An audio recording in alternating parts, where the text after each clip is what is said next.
At how to add or subtract mixed numbers. So if you watched one of the previous videos on how to change mixed numbers into improper fractions, that'll be pretty helpful for this next part. So first strategy on this one is to change these mixed numbers into improper fractions, so it'll be a lot easier to deal with, not just with adding, subtracting, but multiplying, dividing. It makes it a lot easier. So that's what we're going to do first, is we're going to do the math circle again. And so if you're not sure what I'm talking about, watch from the previous videos on how to change mixed numbers into improper fractions then. So the first thing we're going to do is we're going to multiply this number, the denominator, times the 3, then add that one, that's a total of 10, and then divide by the denominator, which is 3. Keep the operation there. Do the same thing for this problem over here. We start with 6, multiply by 2, which is 12, add 5, which is 17, denominator is 6. So one of the things you definitely have to know for all adding or subtracting of fractions, doesn't matter what it is, adding or subtracting fractions, you must have this, and that is to have a common denominator. So a common denominator of 3 and 6, 3 and 6 would be 6. And what we know, what I preach in my class, is to make sure that whatever you do to one side, you have to do the other. That works for algebra especially. So in this case, this denominator is switching to a 6, and we did that by multiplying by 2 technically. Never adding, subtracting, this multiplying or dividing, we need to simplify those. So this one multiplied by 2, so we need to make the numerator also be multiplied by 2. And 10 times 2 is 20. So this numerator is now 20 over 6 minus, and this one's kept the same, 17 over 6. Now that the denominator is the same, we can actually do the operation. The answer is going to stay with a denominator of 6. That's why we got it together. Now we just have to worry about the numerators. 20 minus 17, which is going to give us 3. Now before you say this is the final answer, we always need to make sure we simplify it. In this case, we have to know our divisibility rules. In case, in this situation, we're going to divide top and bottom. Whatever you do at the top, you do the bottom. That's that rule comes up quite often. 3 divided by 3 is 1. 6 divided by 3 is 2. So the correct answer is 1/2. Okay. Here's another example right here. 5 3/4 minus 1 1/3. Again, the same exact situation. We're going to do the math circle again. Multiplies first.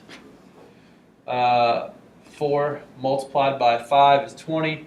Add 3 is 23. So we have 23 over 4 because we divide by the denominator there. Get a 4 there. Then we have, keep this on the same. Same thing. Here's your 3. 3 multiplied by 1 is 3. Add 1 is 4, so it's 4 over 3 because we're dividing by the denominator at the end. And then again, our denominators are not the same, and you must have the same denominator when you're adding and subtracting fractions. So that's what we're going to do. So we're going to change both of these. The first one that comes to my mind is 12. So both of these are going to change to 12 as the denominators.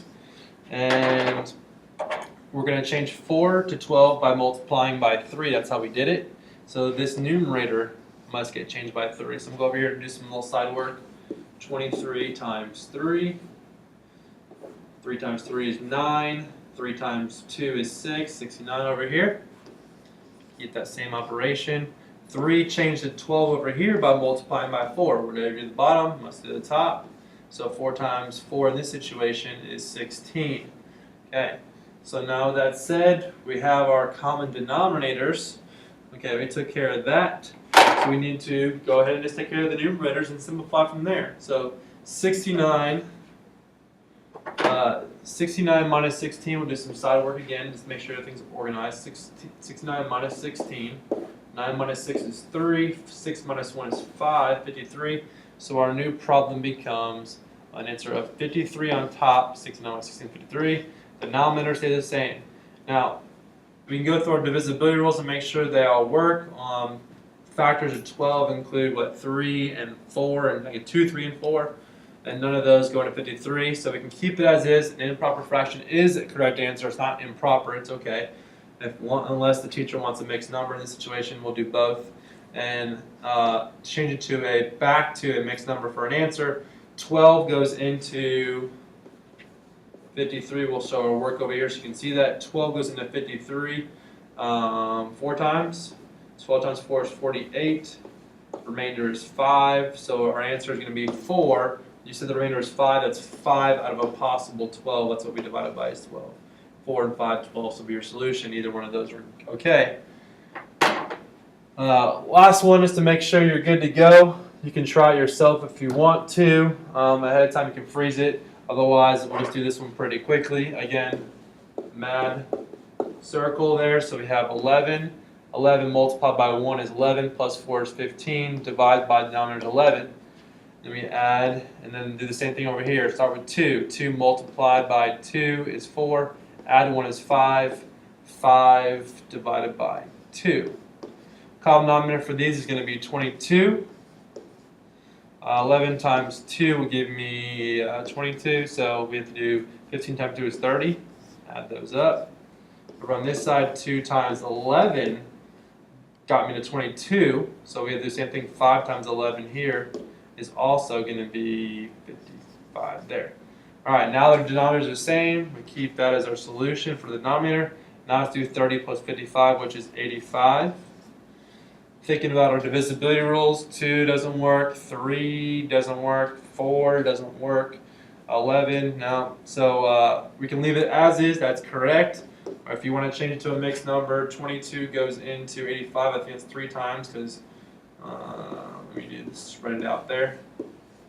22 goes in there, so say 3 times, that's 66. We'll borrow 715, that's going to give me 19. So the mixed number would be 3 and 19 20 seconds. Hopefully that helps, and go from there.